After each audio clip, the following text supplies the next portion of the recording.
Emisoras unidas en Honduras, siempre lo mejor en radio.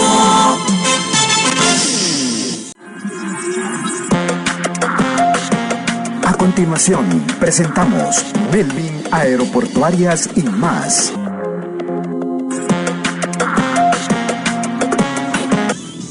Nuestro primer personaje en tránsito de este año 2022 es el destacado analista de la vida nacional, Raúl Pineda Alvarado. Abogado, gracias por estar con nosotros esta noche de domingo 2 de enero para conversar sobre lo que nos depara este 2022 con la llegada de una nueva administración. Consultarle por su punto de vista las expectativas que levanta la llegada de Xiomara Castro al poder con todo su gabinete. ¿Usted cómo describiría el panorama para estas próximos 4 años? Buenas noches, feliz año. Año para usted, para los colegas y para su familia. Bueno, el panorama que se presenta a la administración de la señora Castro de Zelaya tiene dos características muy particulares. Es un escenario atemorizador. Hay tantos problemas que debe enfrentar la nueva administración que van desde el problema de la ED, la deuda externa que resulta impostergable sea negociada, el combate a la corrupción para poder tener acceso a los fondos de la cuenta del milenio. Por ese orden de ideas, pudiera darles 10 o 15 problemas que no sabemos en el orden de las prioridades cuál es el que requiere más urgente intervención. Y luego la necesidad impostergable de que no sea solo un cambio de gobierno, sino un cambio en el estilo de gobernar. Si nosotros seguimos la práctica tradicional de los gobiernos que en los últimos años han manejado la administración de este país, francamente vamos al abismo y perderíamos una extraordinaria oportunidad que tiene el gobierno de Honduras en función de un nuevo escenario en el continente que pudiera generarle mucho provecho al pueblo hondureño. De 18 países que integran Latinoamérica, 12 están gobernados por administraciones de izquierda, de diferentes matices. Algunas izquierdas radicales, ultranacionalistas, antimodelo neoliberal, y otras izquierdas más democráticas, más abiertas, más participativas, respetuosas de los derechos humanos y que respetan las leyes de mercado. Esperamos que el gobierno de la señora Castro, aun siendo de izquierda, sea un gobierno que responda al segundo modelo. Y eso obliga al gobierno de Estados Unidos, como ya lo ha ofrecido, a darle todo el apoyo al gobierno de Honduras en el orden de administración de fondos frescos y de estimular el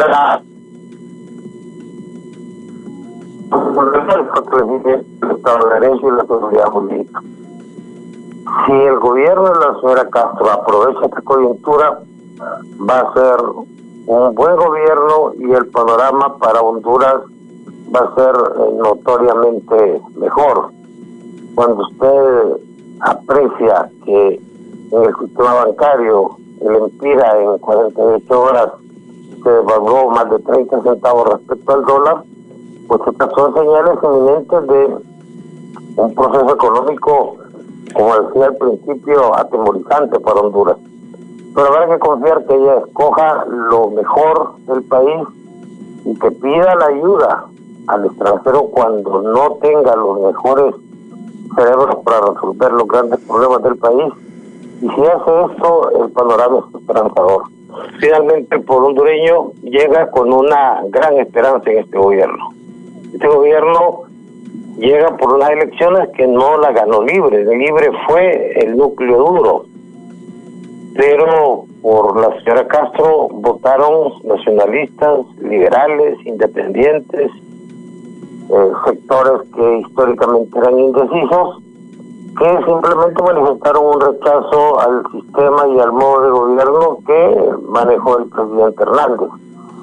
Si algo se puede decir es que no debía hacer la señora Castro, y simplemente no debía hacer lo que hizo don Juan Orlando Hernández: concentración de poder, tolerar la corrupción, militarizar la sociedad y una serie de errores que nos llevaron a los nacionalistas a un fracaso electoral sin precedentes en la historia de la vida democrática de Honduras.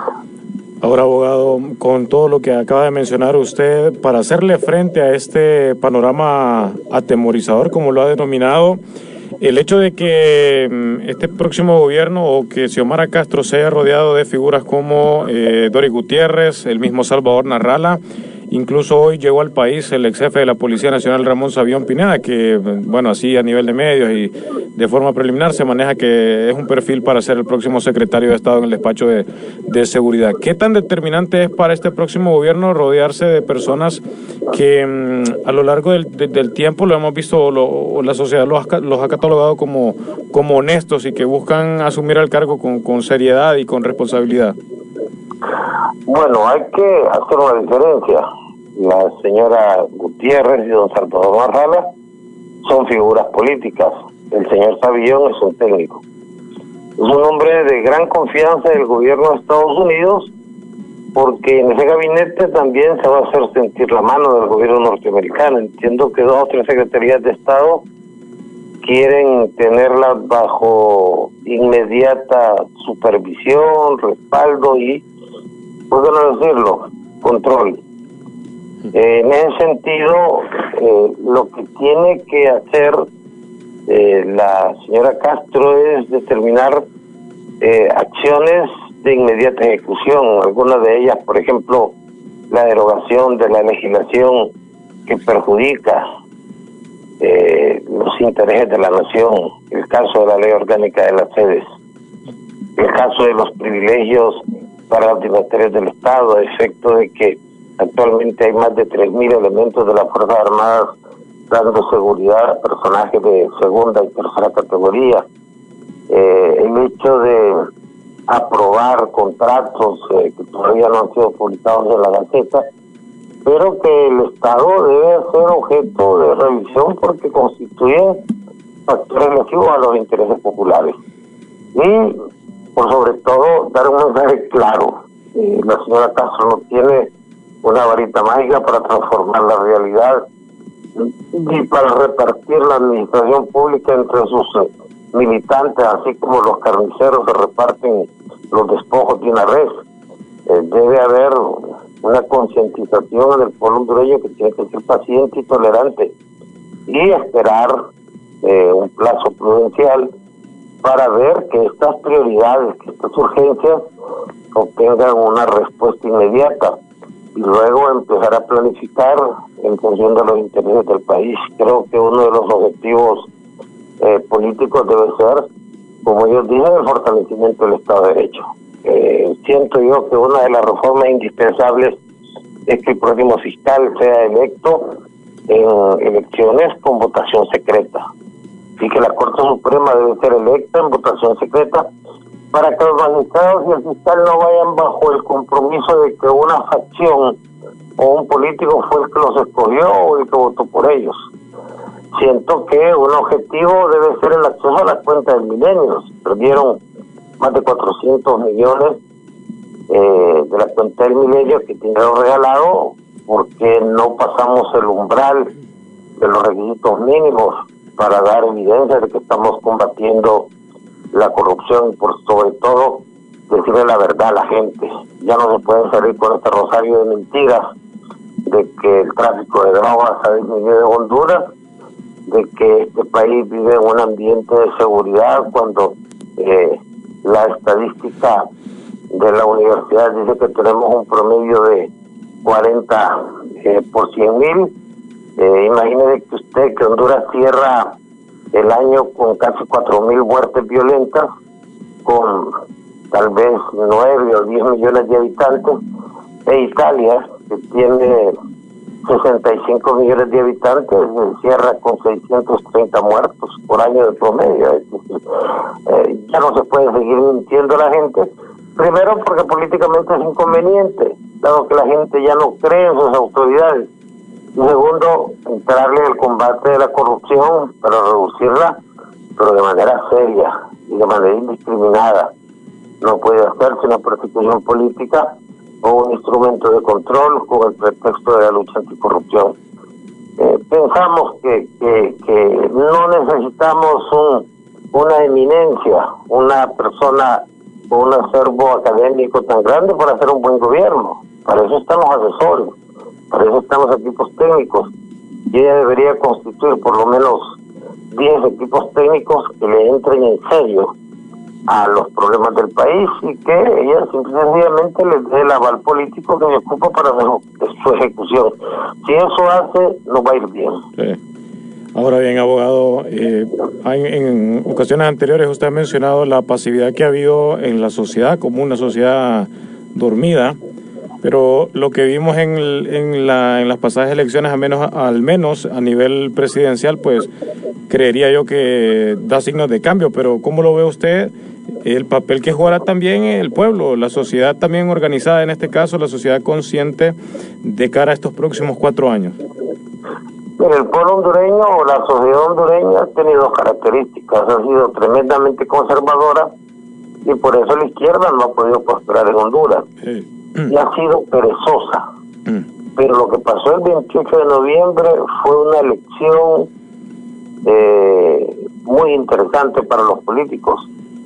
El gobierno gasta en un año 5.000 millones de lempiras en darle techo, piso, filtros de agua, colchones, bonos que envilecen, que corrompen el electorado. Y el electorado siguió la línea que le marcó el presidente Pepe Mujica. Recibieron lo que quisieron darles y al final votaron por quien quisieron, lo que refleja un nuevo paradigma del siglo XXI. Hoy el electorado no le pertenece a nadie. Hoy el electorado no es como un acto de ganado que va para donde lo dirige el pastor o el guía. Y eso fue verdaderamente impresionante. Y yo quiero reconocer que los próximos gobiernos tienen que tenerle mucho cuidado a la gente. No son los políticos los que han transformado el escenario político en Colombia ni en Chile. Es la gente inconforme, la gente cansada. Y el pueblo hondureño demostró ser paciente, pero que llegó un momento en que dispuso votar probablemente no a favor de la señora Castro, sino en contra de lo que representaba el Partido Nacional, lo que representaba el gobierno, y los malos hondureños utilizaron un partido para lucrarse de manera personal. En ese orden de ideas, sí, hay que reconocer que el pueblo hondureño dio un ejemplo extraordinario y que hoy los gobiernos no los van a votar ni los van a sacudir los militares a través de golpes de Estado, sino que los va a sacudir la gente a través de la protesta callejera. Y es importante que lo tengan muy pendiente, que los pueblos pueden llegar a ser muy justos y castigar al malo y proteger al que creen que no es malo. Es decir, que sí hay esperanzas de cara al futuro de que el hondureño sea consciente de cómo se está manejando en este caso el país y que lo exprese, que no se quede callado y que en este caso pues denuncie o tome las medidas que corresponden para también dar a conocer su opinión de cómo está viviendo.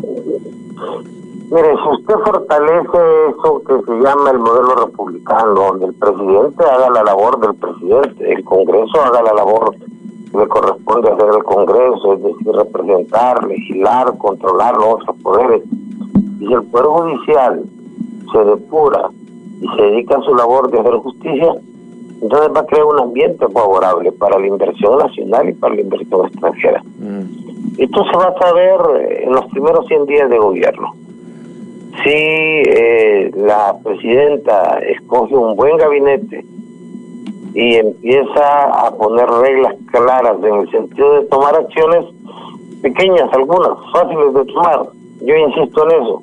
Ya no podemos tener una Corte Suprema de 15 miembros, cuando la de Estados Unidos tiene 9, con 130 millones de habitantes. La de México tiene 9. Y se acomoda un número que dice 8 liberales, 7 nacionalistas. En materia de justicia esto no puede ser así. Entonces ponga 15 buenos. Sí. Para estos 15 buenos, hágalos mediante una elección secreta, porque uno humanamente no debe de sentirse comprometido con el diputado o con el líder político que lo patrocina. Eso está inmanente en la naturaleza del ser humano, y estar agradecido con lo que lo promociona. Entonces haga una buena corte. Si la corte no tiene que ser liberal, nacionalista o libre, tiene que ser una corte de administración de justicia. Si usted hace eso en los primeros meses de su gobierno, pues definitivamente va a crear una buena imagen, va a quedar en la historia y va a crear un ambiente donde podamos decir lo que le expresaba al principio: no solamente un cambio de gobierno, un cambio de estilo de gobierno, porque un gobierno igual va a significar que de 15 magistrados, 8 van a ser de Libre y 7 de los otros partidos. Y esa visión facciosa, sectaria de la política debe ser desterrada de Honduras si queremos empezar a vivir con dignidad.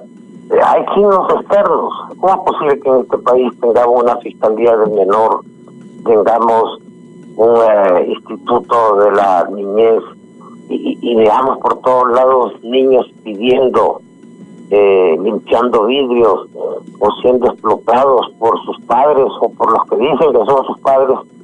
Eso hay que erradicarlo en los primeros 100 días.